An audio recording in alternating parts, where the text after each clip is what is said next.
Hello everyone, আসসালামু আলাইকুম। তোমরা সবাই কেমন আছো? আলহামদুলিল্লাহ, আমি ভালো আছি। ডিম দেখে বুঝতেই পারছো আজকে আমি কি বানাবো। আজকে আমি ডিমের ভাইরাল রেসিপিটা বানাবো।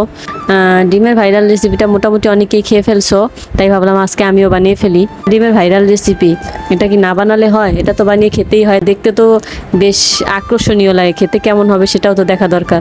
শসা, কাঁচামরিচ, ধনিয়াপাতা ধুয়ে নিলাম, ধুয়ে আমি কেটে ফেললাম। খুব ঝাল ঝাল করে বানালে খুব মজা হবে। ঝাল তো সবারই পছন্দ, আর যদি হয় ডিমের চাটনি বলে কথা। আমি যখন এই ভিডিওগুলো দেখছি আমার কাছে অনেক লোভনীয় লাগছিল, তো আর দেরি না করে আমিও বানিয়ে ফেললাম।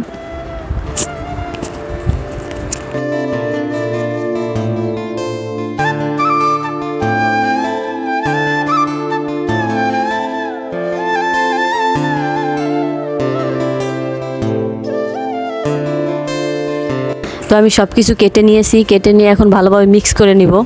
মরিচ বলে কথা, হাত জ্বলবে, ভয় লাগছে। মরিচ ধরলেই তো আমার হাত জ্বলে, তাও আমি সবগুলো ভালোভাবে মিক্স করে নিলাম।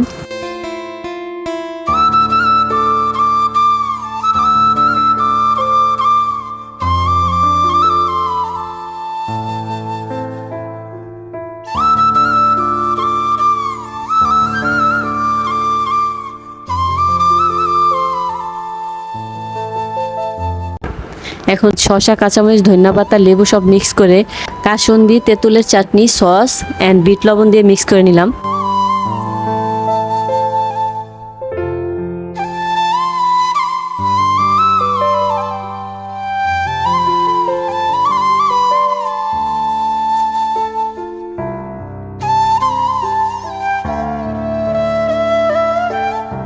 ডিমগুলো মাঝখান দিয়ে কেটে চাটনিটা ভিতরে দিয়ে দিব।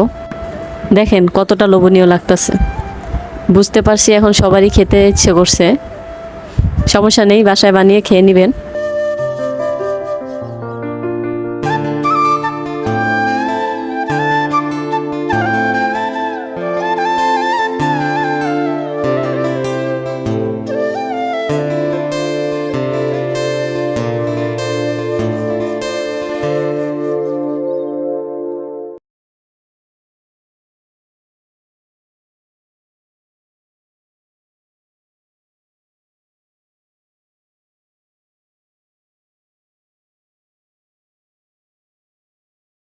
আলিফ কত মজা করে খাচ্ছে, দেখেই বোঝা যাচ্ছে ওর কাছে কত টেস্টি লাগতেছে। ঝাল কিন্তু অনেক, তাও মজা করে খাচ্ছে। আমিও খেলাম, জাস্ট ওয়াও! এত মজা জানলে তো আমি আগেই তৈরি করে ফেলতাম।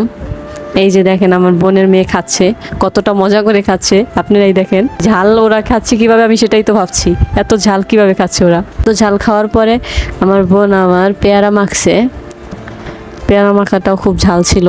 আজ এই পর্যন্তই, দেখা হবে পরবর্তী কোনো ভিডিওতে। আল্লাহ হাফেজ।